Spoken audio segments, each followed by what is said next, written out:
friends, colleagues, and citizens who care about the future of this country, let me take you somewhere our mainstream media rarely dares to go: Mexico.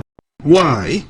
Because what is happening in Mexico today is not a side story, not a footnote, but a transformative force that will ripple across the United States in ways most Americans have not yet begun to grasp. Mexico's decision to take greater control over its natural resources and industries represents one of the most significant developments in its modern history, and it carries direct consequences for the United States. For decades, the economic relationship between the two countries was structured so that Mexico provided low-cost labor, cheap energy, and raw materials, while U.S. corporations captured most of the profits. The Mexican state, often under the influence of neoliberal policies pushed by Washington and international institutions, ceded much of its sovereignty over key sectors. Oil, minerals, and manufacturing were largely organized for the benefit of foreign investors rather than for the development of Mexico itself. That model is now being challenged. By reasserting control over strategic resources, especially energy and lithium, Mexico is signaling a new stage of independence that will affect everything from corporate profits to global supply chains. Energy has always been central to this story. Mexico's oil industry was once nationalized under President Lázaro Cárdenas in the 1930s. A historic moment of defiance against foreign domination. But in the neoliberal period, particularly after the 1980s debt crisis, Mexico was pressured to open its energy sector to privatization and foreign investment. U.S. companies eagerly took advantage, integrating Mexican oil and gas into their operations. What we are witnessing today is a reversal of that process. Mexico's government has moved to reassert national control over parts of the energy industry, insisting that oil, gas, and electricity should serve domestic development first. For U.S. energy corporations, accustomed to treating Mexico as an extension of their supply chain, this is a major disruption.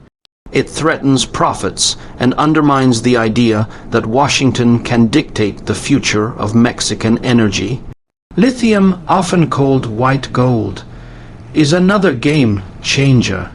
In the global transition toward renewable energy, lithium is indispensable for electric vehicle batteries, electronics, and energy storage.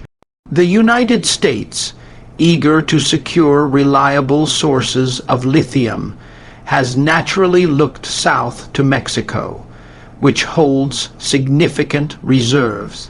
But Mexico has declared lithium a strategic national resource, placing it under state control rather than leaving it open to foreign corporate extraction.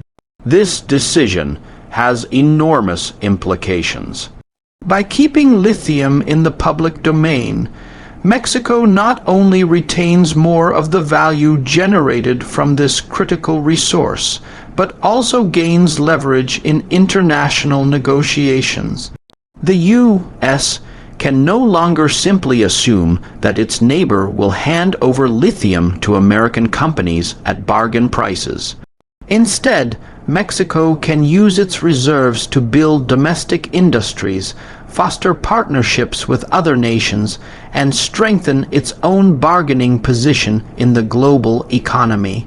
This assertion of sovereignty over resources also has symbolic power. It represents a broader shift in Latin America, where countries like Bolivia, Venezuela, and Chile have moved to reclaim greater control over their natural wealth. Mexico's participation in this trend makes it harder for the U.S. to isolate or pressure resource-rich nations into compliance. It signals a rejection of the long-standing pattern in which Latin America provided cheap raw materials to feed the industries of the North. In choosing to nationalize lithium and defend its energy sector, Mexico is not just making an economic move. It is making a political statement about independence and self-determination. For the United States, the consequences are clear. Supply chains that once relied on guaranteed access to Mexican resources are now vulnerable to disruption. Energy companies face rising costs and greater uncertainty.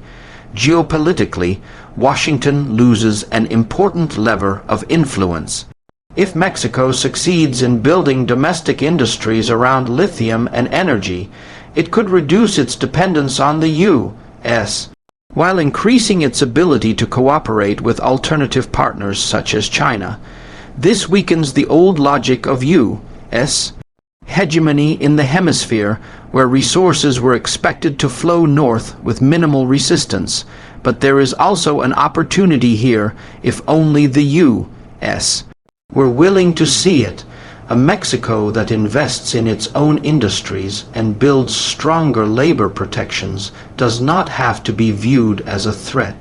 It could be the foundation for a more balanced and mutually beneficial partnership, one in which both countries invest in sustainable energy and share the benefits of development. The problem is that U.S. elites rarely think in those terms. They are more likely to see Mexico's sovereignty as a challenge to be undermined rather than an opening for cooperation. In asserting control over energy and lithium, Mexico is reshaping the rules of the game. It is no longer content to play the role of a cheap supplier for U.S. corporations. Instead, it is demanding a seat at the table as an independent actor with its own agenda. That decision will not only change Mexico's trajectory, but also force the United States to confront the limits of its economic power in a world where even its closest neighbors are no longer willing to play by Washington's rules. Mexico's transformation presents the United States with a choice that is as stark as it is unavoidable. Will it cling to an outdated model of dominance and exploitation, or will it embrace possibility of cooperation built on mutual respect and shared development? For over a century, Washington's relationship with Mexico has been rooted in control. Trade agreements, resource access, and cross-border labor flows were structured to benefit U.S. corporations and elites while leaving Mexican workers in conditions of poverty and dependence. This system worked for American business interests, but created deep inequalities on both sides of the border. Now, with Mexico asserting sovereignty over its resources, strengthening worker protections, and exploring new global partnerships, the U.S. can no longer take this arrangement for granted. The response it chooses will shape the future of North America. If the U.S. clings to empire, the path forward will be one of conflict and tension. This would mean doubling down on old habits, pressuring Mexico through trade disputes, punishing it with tariffs, threatening sanctions, or destabilizing its leadership through political interference.